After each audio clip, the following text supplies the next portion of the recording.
Hey, hey, it's Dr. J. 3.3 is the lesson, rates of change.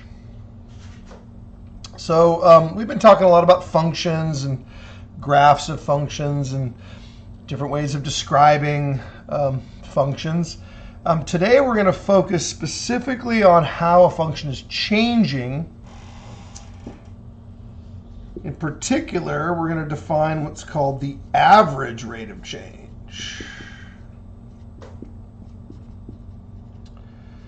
So the average rate of change, which by the way is a lot to write, so as I go through the lesson, I typically will abbreviate this AROC, A-R-O-C, average rate of change.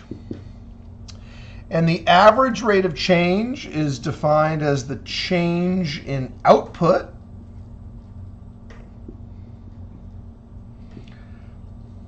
divided by the change in input. Yeah. The word rate comes from the word ratio. Yeah.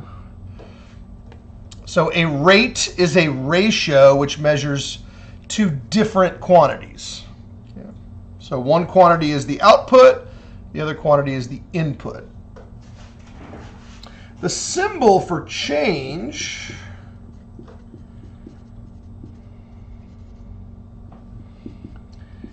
is a triangle called a delta.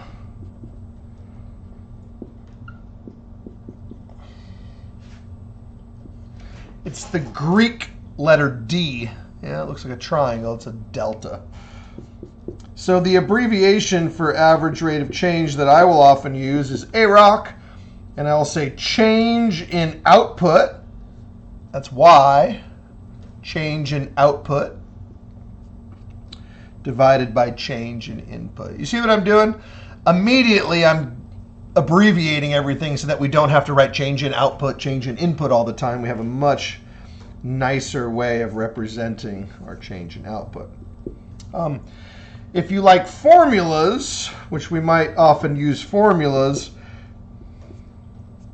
y2 minus y1, x2 minus x1. You might recognize this as slope.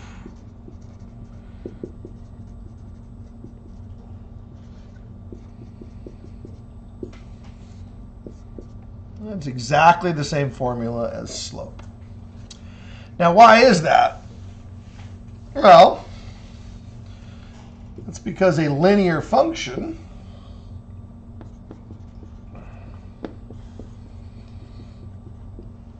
any function that's linear, in other words, it's a straight line, you have the delta y, also known as the rise, and you have the delta x, also known as the run. The slope of any linear function is the same as the average rate of change.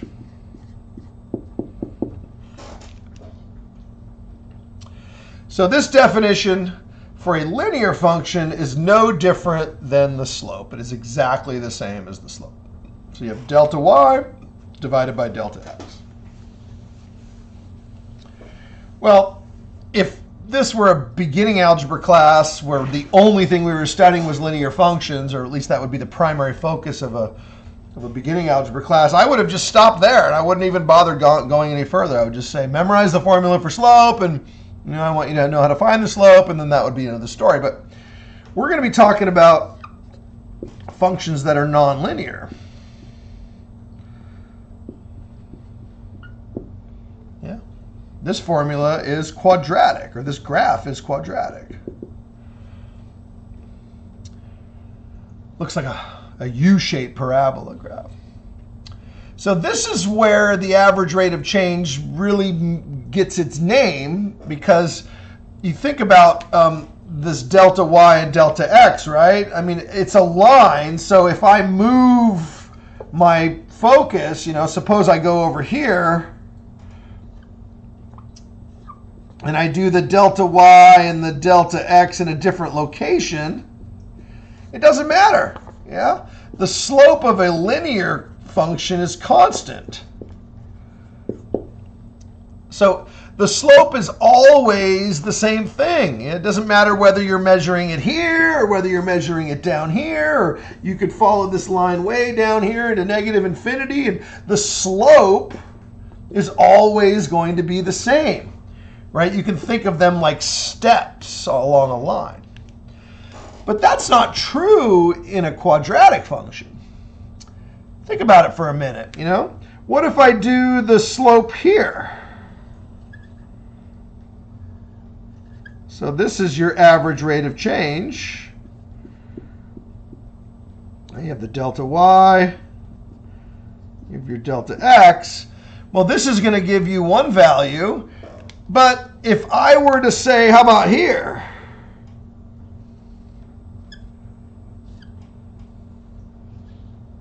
Here's delta y, here's delta x, that's x.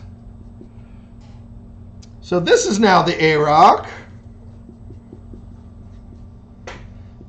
And notice that the average rate of change in this area, or between this, on this interval between these given points, is not going to be the same as the average rate of change here. Yeah.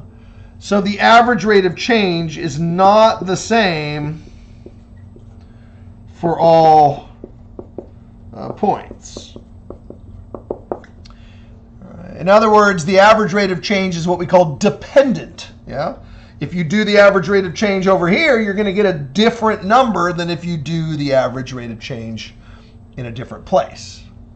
And so as we go through the examples, we're going to find that if you do a problem with 2 points and you get a value, that if I were to give you the same problem with different points, you will get a different value. Perhaps the best way to see this is not just abstractly, but to me to actually illustrate an example with some actual numbers and things like that. Let me give you some different recipes here. So let's just go ahead and example 1. Find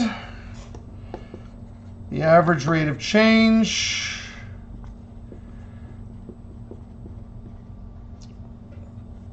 by using the graph between, let's say, -3 f of -3 and 2 f of 2. Okay, so I redrew the graph for you guys so it's a little bit more clear. We're finding the average rate of change between the given points. So the points are -3, f of -3, and 2, f of 2. Now remember, the function is y equals f of x. And so I didn't actually give you the y values. So you need to find the y values. Yeah. So this is actually a y value, f of -3, and you're going to use the graph to find it. So -3 is your x. I'm assuming that the scales are equal. So if this is 1, then this is 1 and 2, and then this is -1 and -2, just to make it clear. I usually will indicate a few of the points so that you know what the scale is, but if it's not exactly listed out as to every coordinate, you can just assume that it follows the same scale. So this, I've kind of blown it up a little bit so it's easier for you guys to see. All right, so f of -3 is the y value associated to -3. So the y value would be 1. Okay. So this is the point -3, 1. Then over here, f of 2. Again, what's the y value for f of 2? So come over here to 2. Find the point on the graph corresponding to 2. And the y value is -1. All right.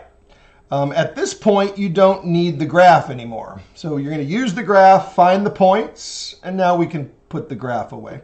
I'll keep it handy, though, because we might use it to sort of confirm our answer when we're done. If your answer doesn't make sense, you can sometimes figure that out on the graph. So again, what we're finding is we're finding the average rate of change, which is the slope of the secant line between these 2 points. All right, so we want that value. So the AROC, I call it the AROC, is the slope of the secant line between -3, 1, and that's this point here, and 2, -1.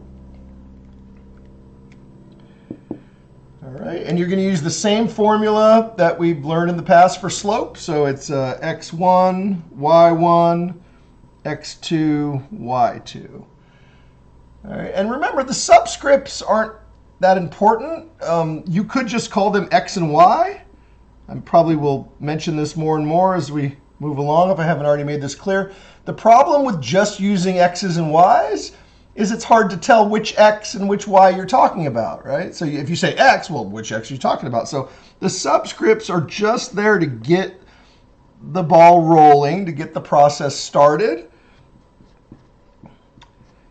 And the most important thing is that you're consistent, so that once you've decided who x2 and y2 are, and x1 and y1, don't change your mind halfway through the problem. All right? As long as you're consistent, see, y2 minus y1, x2 minus x1.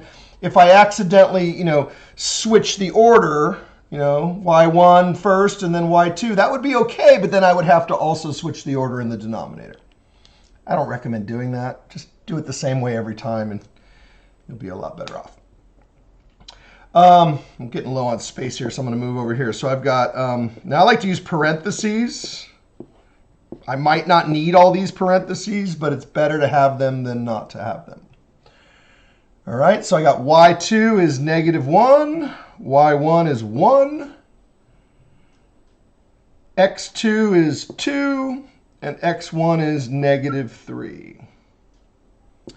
And I hope you see why the parentheses are important now. Some of them don't matter. Like, for example, in the numerator, I could get rid of the parentheses in the numerator. It's just -1 minus 1. But in the denominator, these parentheses are super important. Yeah? You try to be cheap. You try to be cheap and maybe not use the parentheses there, you might regret it. Okay, so the denominator is going to be 2 plus 3. Yeah, not 2 minus 3, but 2 plus 3. Okay, and so the -1 minus 1, remember that's really adding. Yeah, you're adding 2 negatives there, so that's going to be -2, and the denominator is 5. So the slope of the secant line between the points, the average rate of change, is -2/5. Simplify if possible.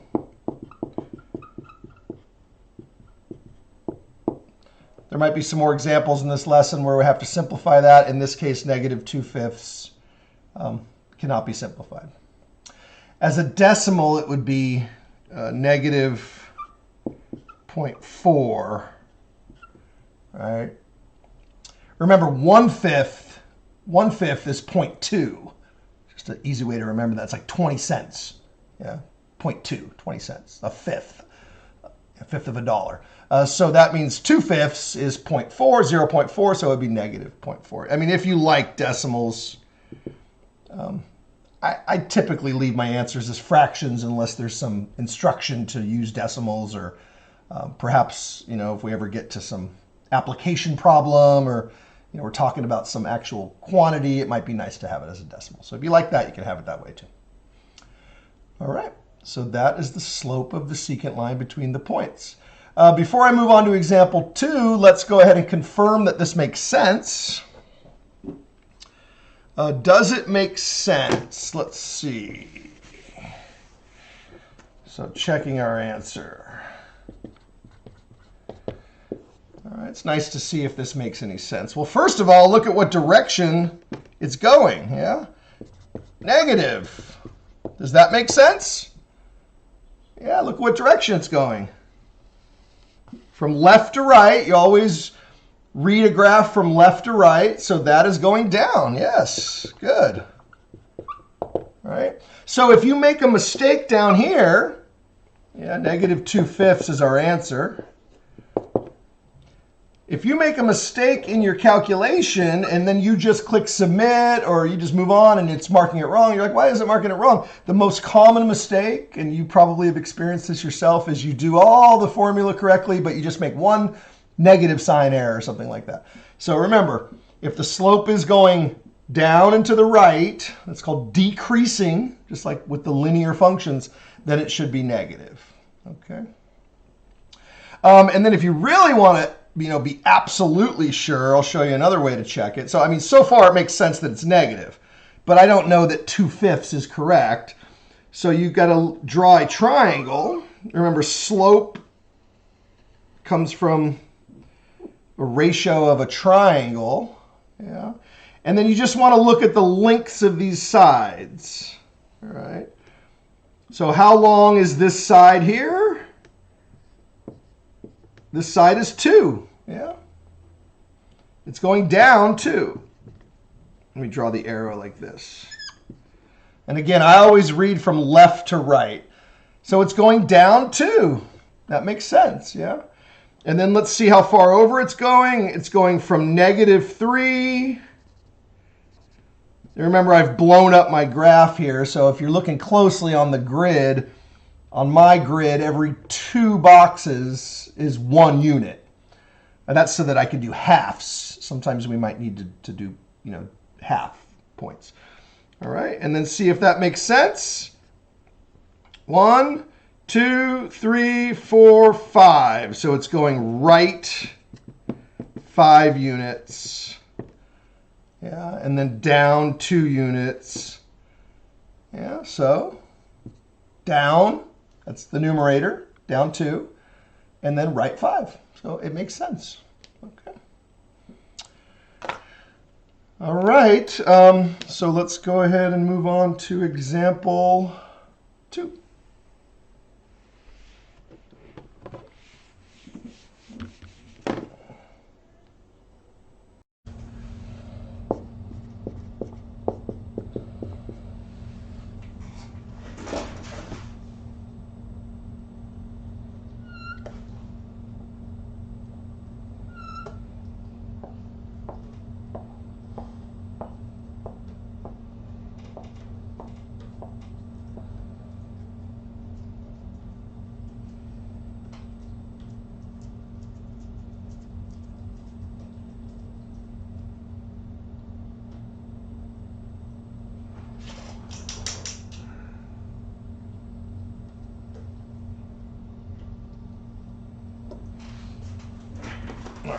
And again, like I said earlier, we're still kind of on the honeymoon in this. You might wonder, when's the honeymoon going to be over?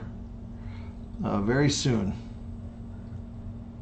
In fact, this is the last lesson in which I will provide graphs for you. All right, so find the average rate of change between x equals 1 and x equals 4. So I've blown up the scale so that this is 1, 2, 3, and 4. I mean, you can go further if you like, but I'm only asking you to go from 1 to 4. Okay. Just a little side note before I do the problem. This is also known as the interval, 1/4.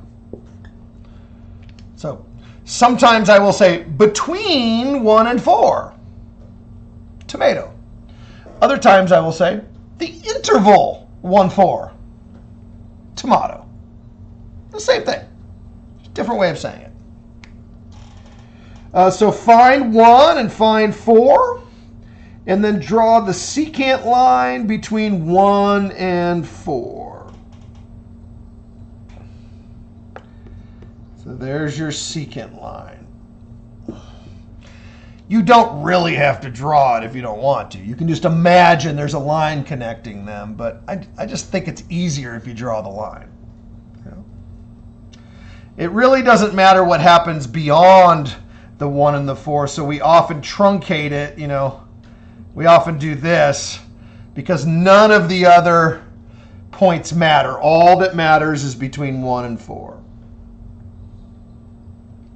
If you like geometry better than algebra, 1 out of 100 students will tell me I prefer geometry. You can solve the problem just using geometry. You don't need to use any algebra at all. You can do it all geometrically by drawing a triangle and calculating it that way. This course is mainly an algebra course with a little touch of geometry, so I'm going to go ahead and do it this way. So the first x you're going to call x1. The second x you're going to call x2. You got to figure out your y1 and your y2 over here. So it looks like we got 2. So y1 will be 2, just based on the graph. Y1 is 2. And y2 looks like 4. That's our y2. And y1. Y2 is 4. So this is the point 4, 4. You're welcome. So your average rate of change, y2 minus y1 over x2 minus x1, 4 minus 2, y2 minus y1 over 4 minus 1. So that is 2/3. That's the slope of the secant line. That's it, 2/3. You don't have to simplify it. This is one of those cases where I prefer that you don't use a calculator, because if you use a calculator with 2/3, you probably remember this when you were a kid. It goes 6, 6, 6, 6, 6, 6, 6, 6, 6, 6, 6, 6, 6, 6, 6, 6, and I don't want that for an answer. I'd much rather have 2/3. Decimals are okay, but fractions are much better. Okay, those are the introductory examples, just a couple examples to give you the visual idea. The rest of these problems are all abstract algebra, meaning we won't ever see what's going on, but this is always going on, okay? These types of pictures, these graphical diagrams are happening whether you draw them or not. You know, it's happening. It's like the video track, and now I'm just turning off the math video. Well, I won't turn off this video so you can still see what I'm talking about. In other words, I'm not going to draw any more graphs today.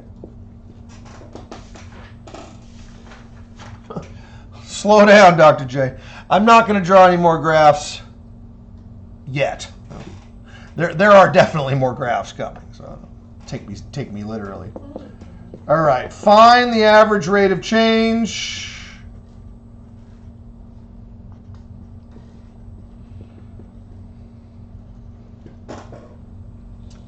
The function g of x negative 3x squared plus 5 between x equals negative 2 and x equals 4.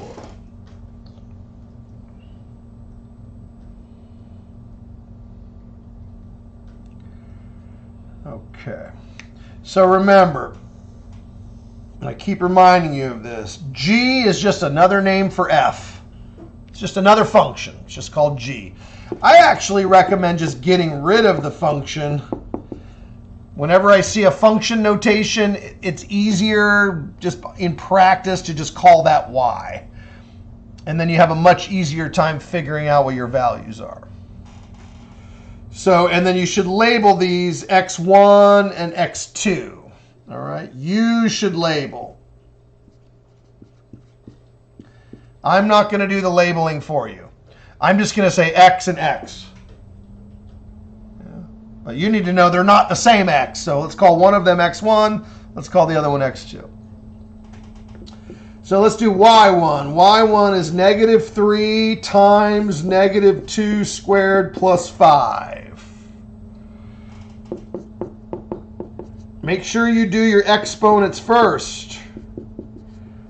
I'm not kidding. I have seen so many good students do bad things. Yeah, you go negative times a negative is a positive, and that's just simply not true.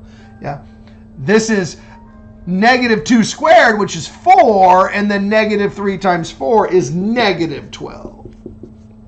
Sometimes your brain thinks it's giving you a deal by, jumping ahead, but that never works.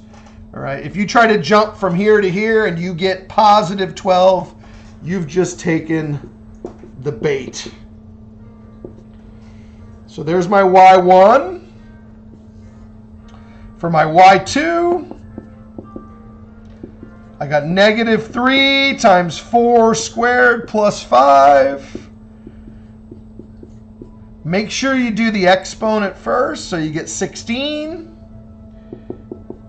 Then you multiply by negative 3. And then finally you do your adding last. So there's your y2. At this point, you're basically done.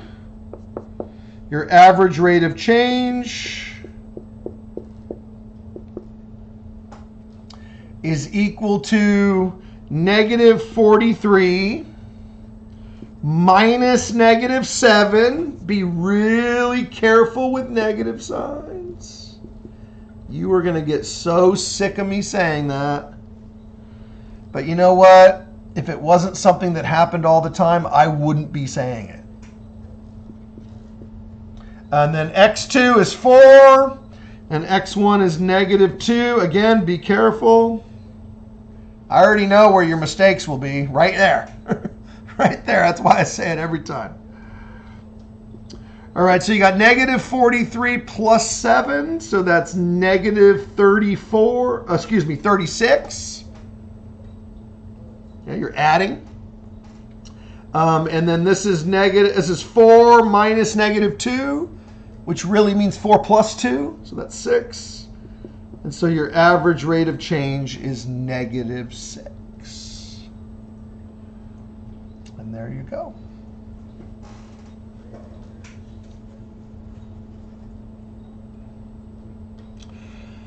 Now, I recommend doing this y thing, just calling it y, just because I think it's easier. Because most students, before you even made it to this class, hopefully you've at least had one other algebra class. Most of my students come with at least a vague memory of basic algebra, and that's one of the formulas that's covered in algebra classes going all the way back to 8th or 9th grade. So, I mean, as long as you've been on this planet for the last 5 or 6 years, you have definitely seen this formula before. All right. So that's the reason why I give it to you in that format. I'm trying to give you the benefit of previously learned knowledge and saying, well, I don't really have to learn this all over again. I can just use something that I already knew. Okay. But some of you want to go the extra step and learn the college algebra way to write it. Yeah. So the function form of AROC, average rate of change, if f of x is equal to y,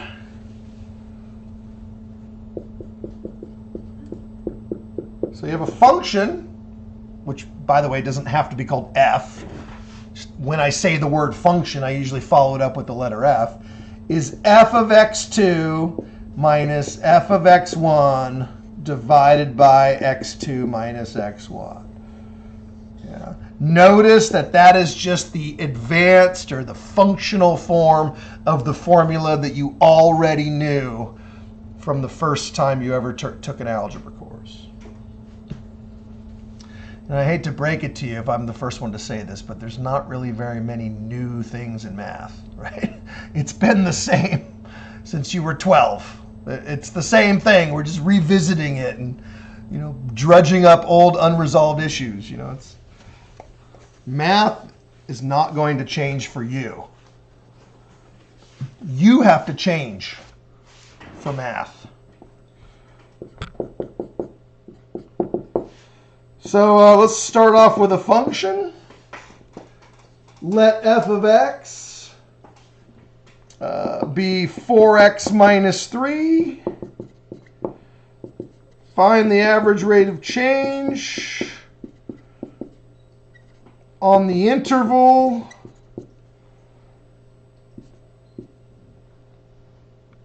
to 6.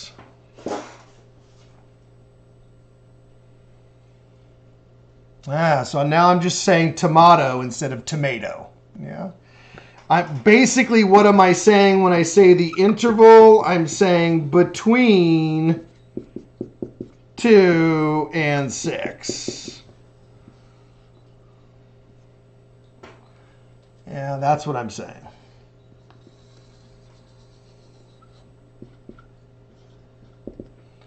Between 2 and 6. And if you like to label, which I always encourage you to do, this is x1 and this is x2.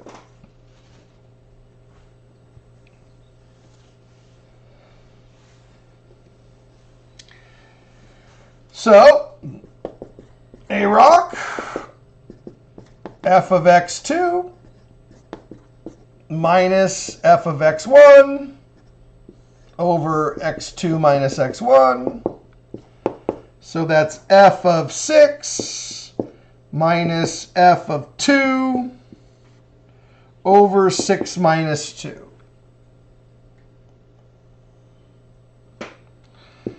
This is a relatively simple function.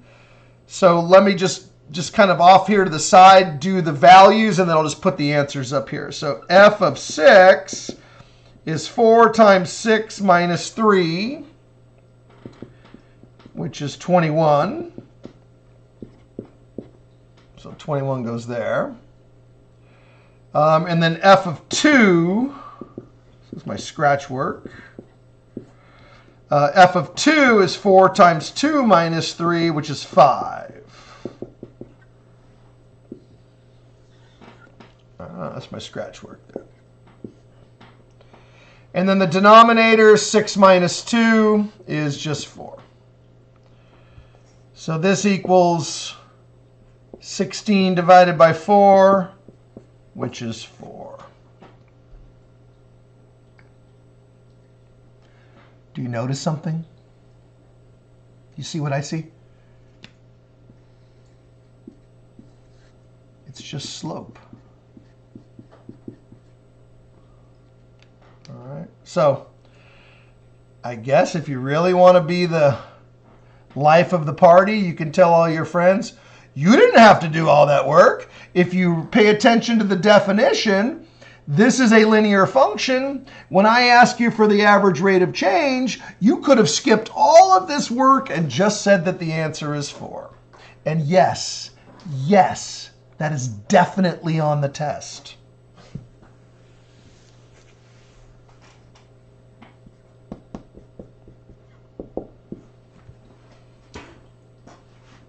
I'll give you one of those. That's all you get. All right, so let's keep rolling then. No more free answers here. Let f of x equal 4 over 3x minus 2. Find the average rate of change on the interval.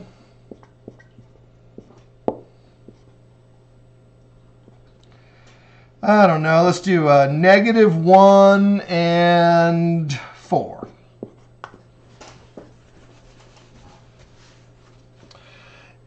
It doesn't really matter. If you pick different numbers, you're going to get a different answer because it's an average rate of change. So this is saying, what's the average between these points? And I actually have them backwards. It's -4, -1. Sorry about that. I learned my lesson a long time ago. If I screw around with these values, I end up causing a real big problem here. So make sure you got your values written down correctly before you start. Okay. Now you can certainly on your own try different values and see what happens, but you know, I know I'm being filmed here, so let's go ahead and do this right. All right, this is definitely not a linear function. All right. Now you might think, oh, look, it's linear. I get a free answer, right? The answer is just 3. That's the number in front of the x. But no, if this had a variable has a variable in the denominator, it's not linear. Remember, linear functions don't have variables in the denominator. So this is definitely not free. Not only is it not free, but it's quite a pain to work out here. So this is going to be your x1. It's going to be your x2. Yeah. So let's just go ahead and do it all algebraically. F of x1 is 4 over 3 times -4 minus 2. 4 over -14, which is -2/7. Be really careful with signs there. F of x2 is 4 over 3 times -1 minus 2. 4 over -3 minus 2, which becomes -5. See, my brain does it too. I try to get ahead of myself. Typically, I just like to put the negative up with the numerator. Here, let me just do that in a second step. I've got 4 divided by -5. I don't like the way that looks. Although mathematically, it really doesn't matter how it looks. It's the same thing either way. I'm going to write it as -4/5. So my average rate of change, I subtract these guys. -4/5 minus -2/7 divided by, come up here, -1 minus -4. Now this looks terrible, yeah, but this is the answer. It's just unsimplified right now. We're going to work it out step by step. So we got -4/5 plus 2/7, and we got -1 plus 4. The bottom is done already. 3. Yeah, the top we're going to need an LCD. The LCD is 35. Okay, so we're going to times this one by 7, and we're going to times this one by 5. And so now we have -28 35ths plus 10 35ths. So you're going to get -18 35ths divided by 3. Now 3 doesn't look like it has a denominator, but it does. Every number has a denominator. If you don't see one, it just means it was an invisible 1. So there's an invisible 1 down in the denominator. So now you're going to take the reciprocal. We also call that flipping it over and multiply.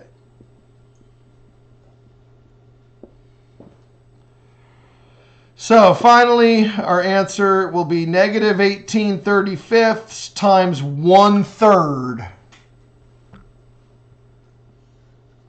Yeah, it was 3 ones, or 3 over 1. Now it's 1 over 3. So that's going to be 18 divided by 3 is 6. So that's negative 6/35. That's your average rate of change. Negative 6/35. I wish I could go further. 35 is only divisible by 5 and 7 and 1, but that doesn't count. And 6 is divisible by 2 and 3. And so these are irreducible, so that's the answer. Negative 6/35. Definitely wouldn't want to use a calculator on that one. If you put it into your calculator, you're going to get a big decimal. It's going to fill up the whole screen. You're going to think you did something wrong. But that's it. Sometimes your answers are correct, but they just don't look nice.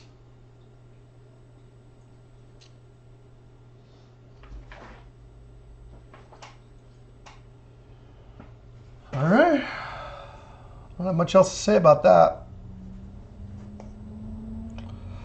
Example 6.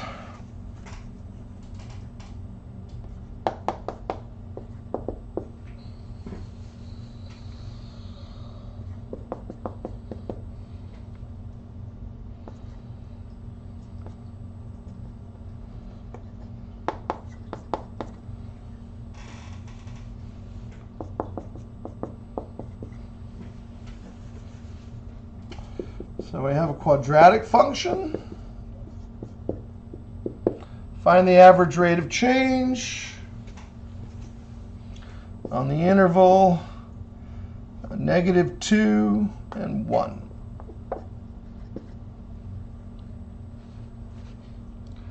Now again, this is where it's really important that you recognize that this is not a linear function. If this was a linear function, I would just take the number that's in front of the x and be done with it. Say the answer is 4, but unfortunately it's not linear, so that doesn't apply to this. It's a quadratic function. If you like graphing, some people do actually like to see what they're doing. Essentially, you have a parabola. Yeah, I'm not really spending a lot of time on it, but it's x squared. Every graph that involves an x squared is a parabola, every single one. And so we're going from -2 to 1, and you're finding the slope of this line right here. Okay, so that's the basic idea. Yeah. Here's your x values. Now, by the way, since I didn't draw the graph literally, I didn't go through all the steps, this is just an imaginary graph, although I'm using the word imaginary in a different context, but it's an imagined graph.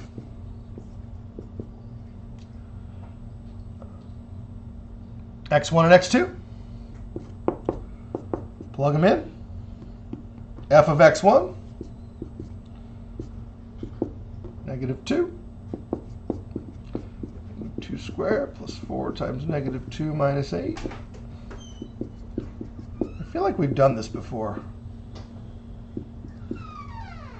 Are you having deja vu? Well, anyway.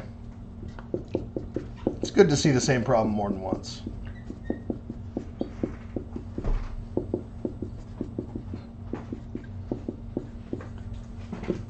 All right, so I've got my f of x1 and my f of x2.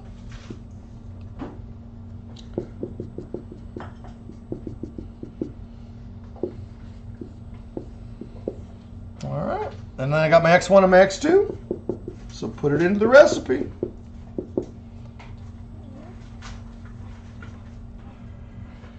So we got the AROC. The AROC is f of x2, which is 1, minus f of x1, which is 4, over x2, which is 1 also,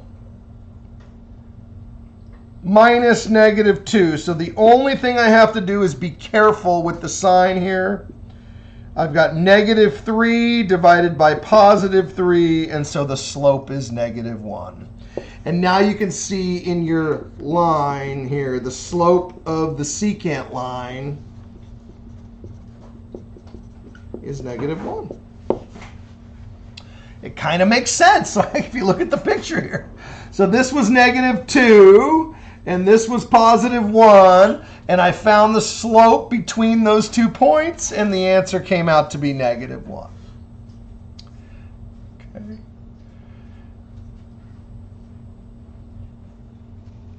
at some point, I'm not just going to have you imagine the graph in your head. I'm actually going to have you draw it all out, step by step. But for now, we're going to stop and go with that.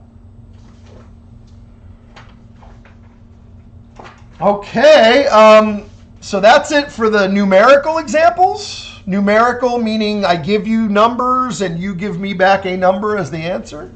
Numeric result. The rest of these problems are going to be abstract. So we're just going to get abstract answers. In other words, answers that kind of look like questions because they're abstract. In other words, your answer will be like x squared plus 5 or 5xh plus 6h or something like that. So the first thing we're going to talk about is what delta y means. Delta y is called net change. Yeah, also known as the change in output. Yeah, we call that the net change. It's just the numerator of the function. Just the numerator of the function. So when you have a graph, you take an x value and you plug it in. The y value that you get is called f of x. Yeah, that's the y value when you plug in a particular x. Okay. And then the letter h stands for horizontal, also known as the run. Yeah, that's h. Basic algebra, we call that the run. Yeah, horizontal. So you're running horizontally. So if you start at x and then you run horizontally, where are you now? Well, you are at a new point called x plus h.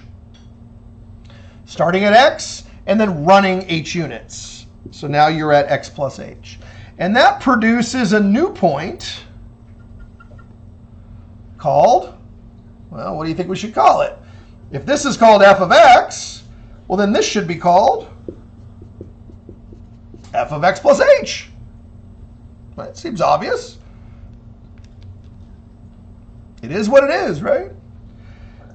And so this value here is called delta y.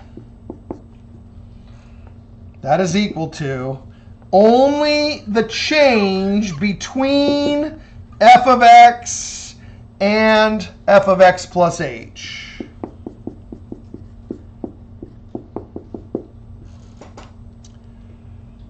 So I'm not going to draw the slope. I mean, I could draw the slope if I want, but that's not what I'm asking for. In these next couple problems, I'm only asking for the net change. It's almost as if we're ignoring the x, because we kind of are. We plug it in and then ignore it. Yeah. If I was asking for the slope, then you would do the delta y and the delta x and so on and so forth. H is also known as delta x. All right. It gets even worse in the next couple sections. We call this k. So you have h and k, but let's just wait till we get there to start making a big deal about that. Okay, so in the next couple examples, we're going to talk about the net change. Fortunately, I filled up my whole board with the picture, so let's go ahead and do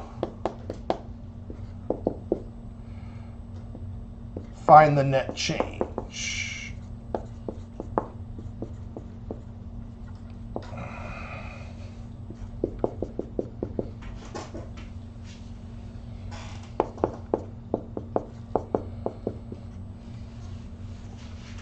All right, so I'm giving you an actual function now.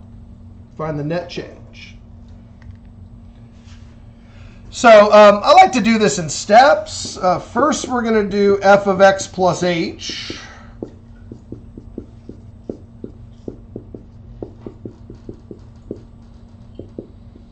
Yeah. And then once we have a result for this, so that's where basically all the work starts. Start here. And then once we've simplified this and made it look neat, then we'll go back and include the original function. So let's first work this out. Now be careful here. This means x plus h times itself. So if you have to, put that in a little brain cloud so you don't forget to do it the correct way. So that's going to be x squared plus xh plus hx, but I don't like to write hx. I just keep it I guess reverse alphabetical. xh and then hh. All right. Here's what I don't want you to do. Don't take that 2 and just plop it inside the parentheses and go, oh yeah, I'm done. No. That'll screw you up every single time. So you got your -5 distributing, being very careful with your negative signs. Combine the xh's. It's 2 xh's.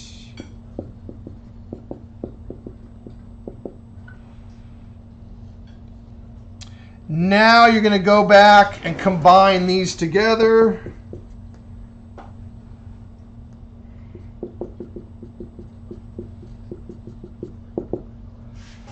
So you've got your f of x plus h and then your f of x. So your f of x plus h, I keep losing it here. Let me see if I can get it back in there. So my f of x plus h is the second part here, x squared plus 2xh plus h squared minus 5x minus 5h plus 9. So that's this part. And then I got to go minus. Does this look familiar? We actually did this in the last section. I just didn't use the terminology. I was calling this evaluating in the last section. You know, it's the same tomato. It's just called tomato or tomate or tomater, you know. I'm just calling it something else, but it's exactly the same thing we did in the last example. Focus. Come on back to me. Focused. All right. So we've got x squared plus 2xh. There it goes. Sometimes I can't tell if it's me or if it's the camera. 5x minus 5h plus 9, distributing that negative. Negative x squared plus 5x. Minus 9. No, that's definitely my camera. Come on.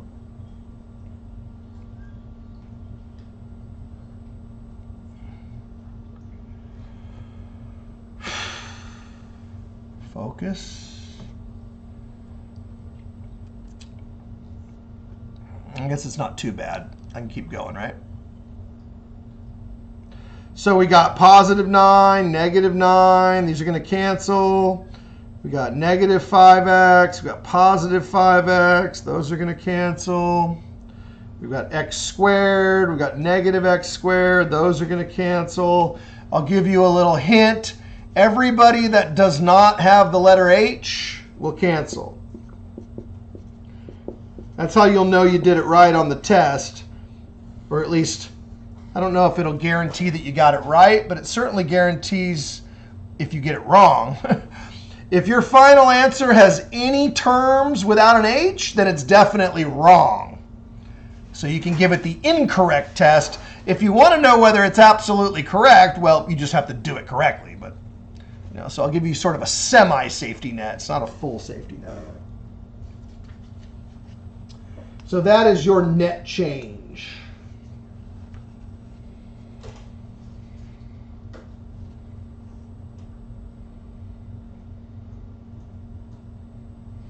I don't have anything else to say about that.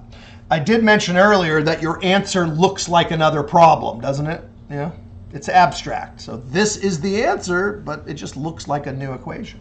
It's even quadratic. Look, it's quadratic in h, if that means anything. It does. It's hard to say what things mean right now. So, example 8. Find the average rate of change on the interval A, comma, A plus H.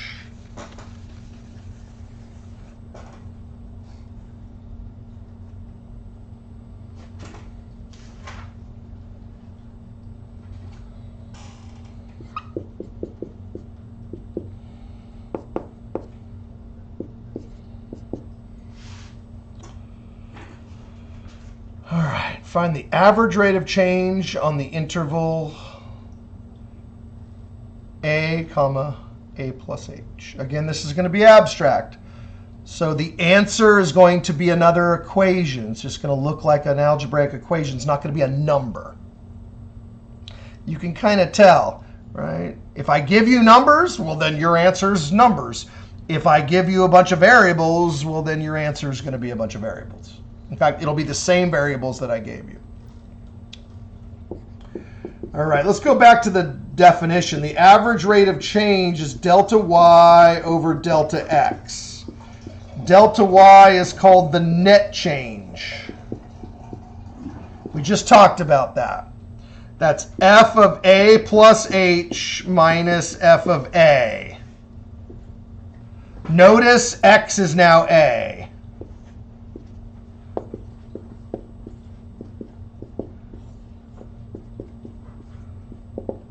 All right, remember, A is just any x.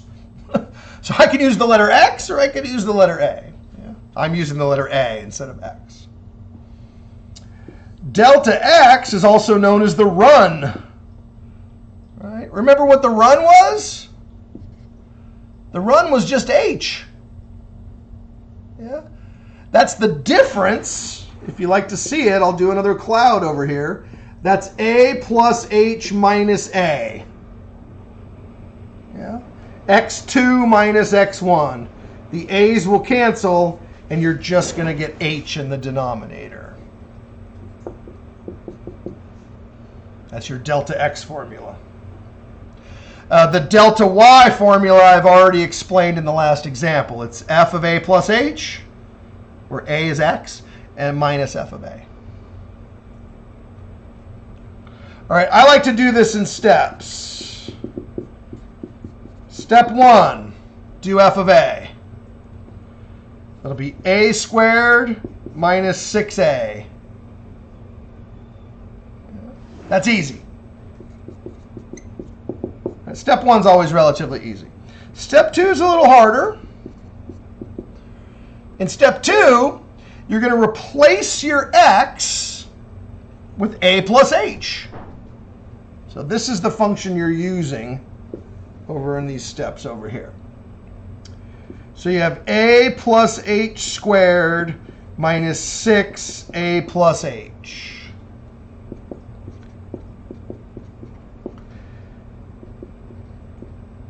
And I'm just going to do this in the college algebra method.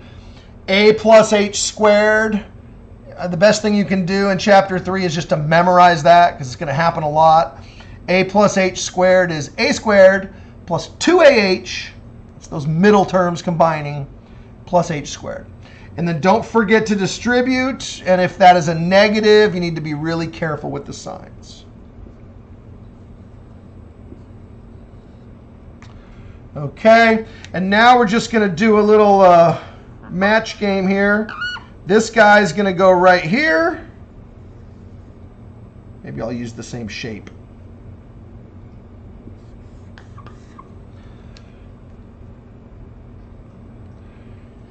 And I don't know if the color comes out very well on the video, but this guy is going to go right here.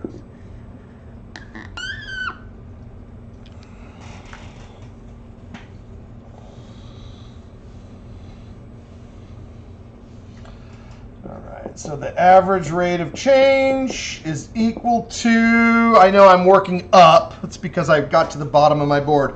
I'll put the big one first. a squared plus 2ah plus h squared minus 6a minus 6h. All right, that's the big one. And then minus the smaller one, and be careful, use parentheses, a squared minus 6a. And then don't forget me. There's an h in the denominator. Okay. Now, again, I'm really a big fan of terminology and vocabulary. If I would have just said net change, then you could have ignored the bottom, and like we did in the last example. But I didn't. I said average rate of change, which means don't forget the bottom. Remember, average, you always have to divide, right? Basic math. How do you do an average? You add up and you divide. Although in algebra, you subtract. But subtracting is the same as adding. It's just the opposite operation. So I will just leave you to think about that for a little bit.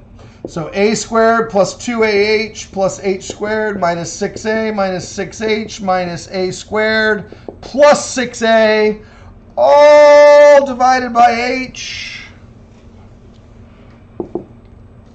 Cancel time. A squared cancels with negative a squared. 6a cancels with negative 6a. And you've got 2ah plus h squared minus 6h, all divided by h. All right. And finally, factor out an h. And cancel it off. Some people get a little bit too rambunctious or impatient, and you might try to cancel the h's too soon. That rarely ever works out for you. You know, the mind is a terrible thing. It'll sometimes trick you into skipping something with the promise of ease. Yeah, that's the mind trying to undermine you. So don't do that. When the brain says don't do it anyway, because your brain is not in charge. Your brain is not going to give you your grade. I'm going to give you your grade by doing what I tell you to do. Do it correctly. There are no deals here. Well, there's some deals. I give you some free answers. I give you some buy one, get one frees, but this ain't one of them. This is one of those things where if you try to cheat yourself out of it, you're just going to lose everything. So take my advice. You know, I'm here for you. I'm not making these videos to watch myself. You know, I'm making these videos to help you. So, all right, pretty much done. I've got two more of these type of problems, and then we're going to go back to the graphing.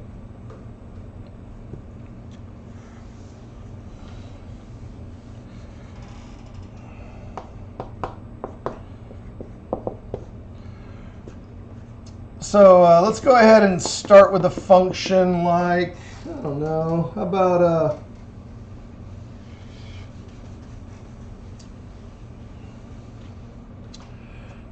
I don't know, negative 3x squared plus 4. Nah, I'll do 5 instead. I feel like being odd a little bit. Find the average rate of change on the interval. Let's go with 2 and 2 plus h. So just FYI, the 2 is now your x. Yeah. Or your a. Whichever you prefer. X, a, 2.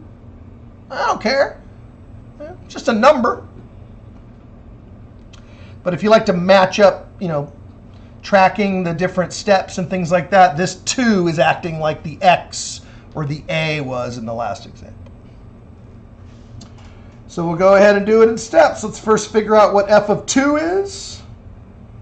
f of 2 is negative 3 times 2 squared plus 5.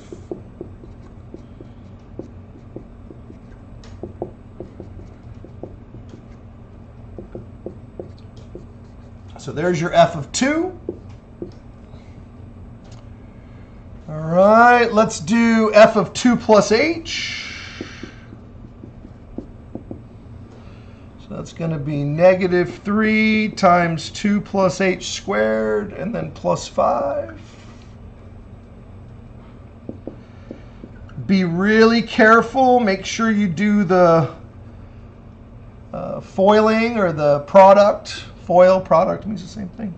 So that's going to be 4 plus 4h plus h squared.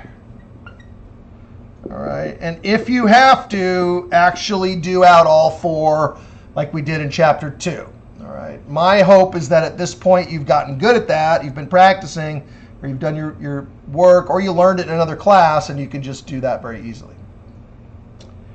I tell you what's never correct, this.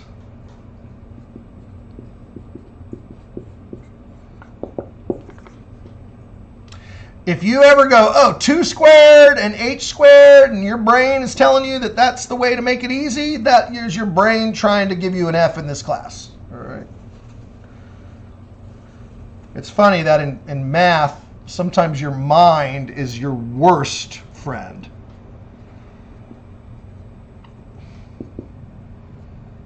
I wish I could say it was your best friend, but it's not always the case. So now we're going to distribute the negative. And then we're going to combine the like terms. All right, and that is our f of 2 plus h. Finally, to find the average rate of change, it's the same formula I've been using for the whole lesson. It's f of a plus h, so make sure the second one goes first.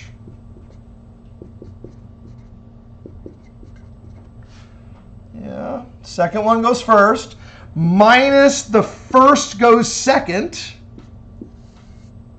Yeah, so the negative 7 goes second. And make sure you remember it's subtracting negative 7. And then divide it all by h.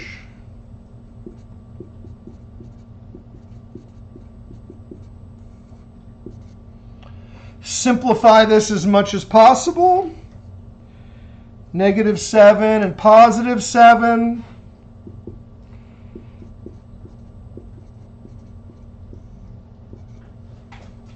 Don't take the bait. Don't try to cancel too soon. Screw everything all up. Take it in steps. Pull out the h.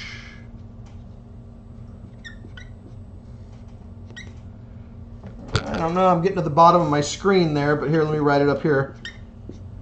Let me give you the full picture here. And then cancel the h's. So your final average rate of change, this is from previous work, it's just negative 12 minus 3h. That's your answer. I don't care what order it's in. The order really doesn't matter. The signs matter, so they should both be negative in this case.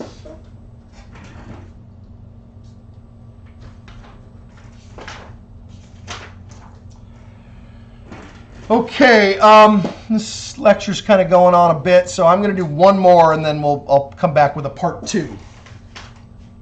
So this will be our last example.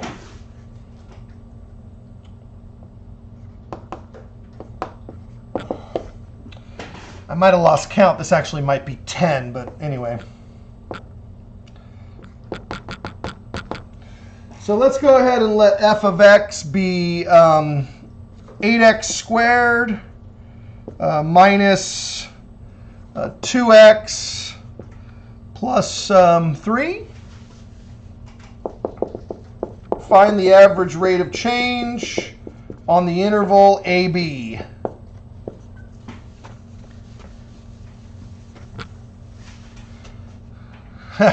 I mean, when you get done with all this, you might be happy to go back to the graphing, because we'll be back on just looking at the picture and analyzing what the picture looks like. All of these problems that I've been doing for the last, several examples have all been very abstract.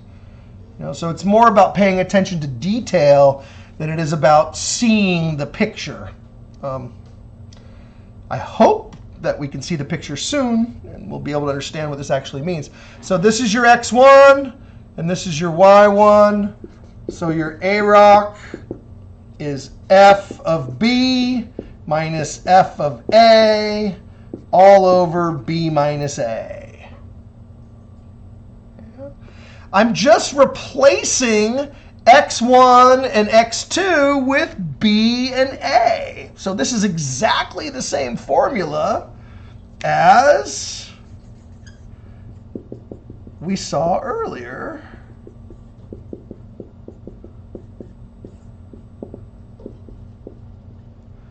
Same formula.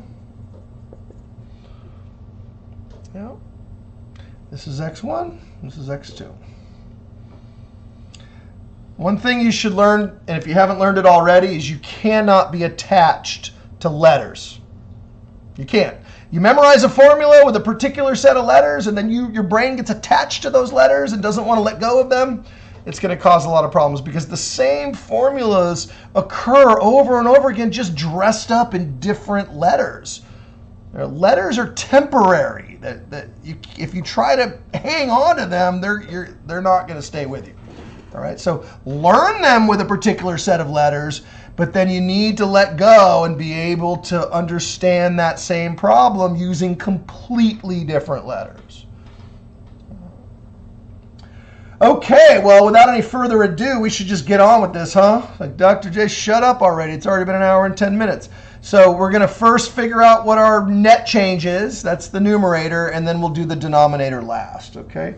So let's do f of a. I don't really care what order you do it in. I'm just doing a first. And then f of b. Okay. And then my AROC is f of b goes first. F of a goes second.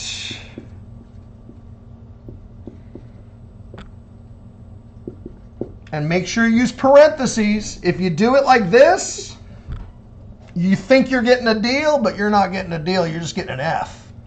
Yeah, so do it this way, and you'll get it correct. And then the last thing we'll do is the denominator, which is b minus a.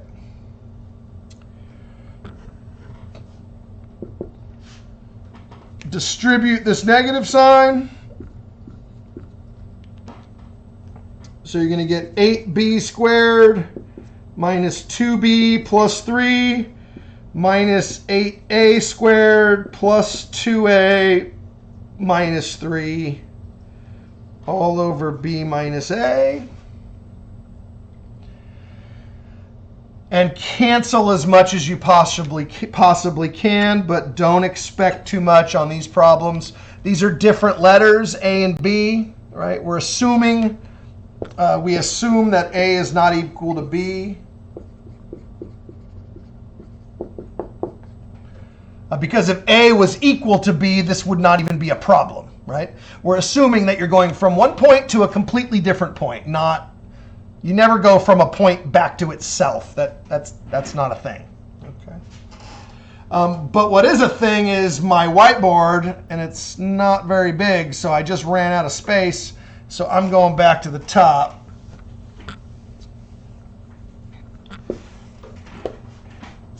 To finish up this problem. So I've got 8b squared minus 2b minus 8a squared plus 2a all over b minus a. And I'm trying to simplify this as much as possible. So I want to group my squareds together. Notice they both have an 8 in common. That's the clue to group them, and they have squareds. And I want to group my non-square, also known as the linear terms together. I already know that people will get lazy. I'm one of those people. I'm speaking from experience. You get lazy and you're like, I don't want to write the bottom. I don't want to write the bottom. I promise I'll come back and pick it up later. That's fine if you do that, but don't forget to come back and pick it up if you do that. I can't tell you how many times myself I've done a problem where I said to myself, oh yeah, I'll remember to go back and pick that up. And then I click submit, or actually when I was in school we didn't click, but I would submit my work, and then I would get it back, and I would go, oh, I forgot to go back and pick it up. Oh no, So keep that in mind. All right, so we're going to factor out an 8 here. Those have a common 8. You can pull that out. And over here we're going to factor out a -2. Remember, when you do factoring with negatives, it changes the sign in the middle. That's one of those old factoring rules. It's essentially dividing. So you're saying 2 divided by -2, and that changes that sign to b minus a. And don't forget that there still is a denominator of b minus a. There's another thing that I hope you all remember from basic algebra, and that's to factor squares. If these are both perfect squares, it's b minus a and b plus a. Hopefully you all remember that, because in college algebra, there is just not enough time in the semester for me to teach all of the basic math. But there is time for me to remind you of things that you should know. And I'm always here on the Zoom. I didn't have anybody in my office hours today, so if you need me, I'm here for you. Come Zoom me or send me an email, and I'll make some time to help you out if I can, okay? I'll do whatever I can. The very last thing is to get all of these b minus a's out.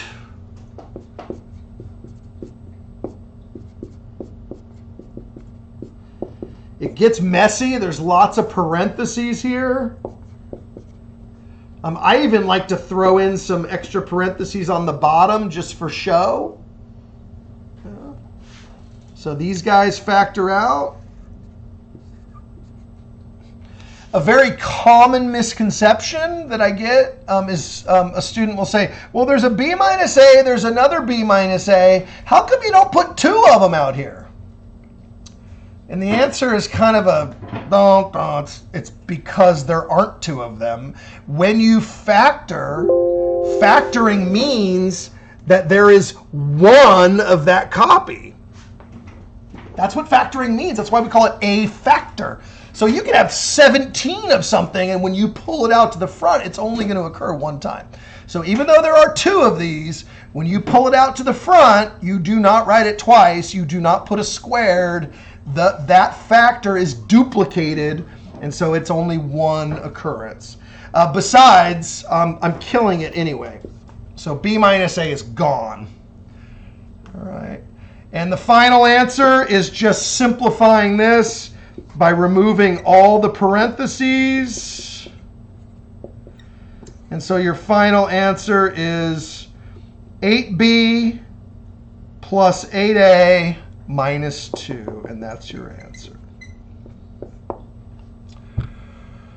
Okay, I didn't get through the whole lesson, so I will post part 2 soon of this lesson. Until next time, this is Dr. Jordan signing out. I will see you on the internet.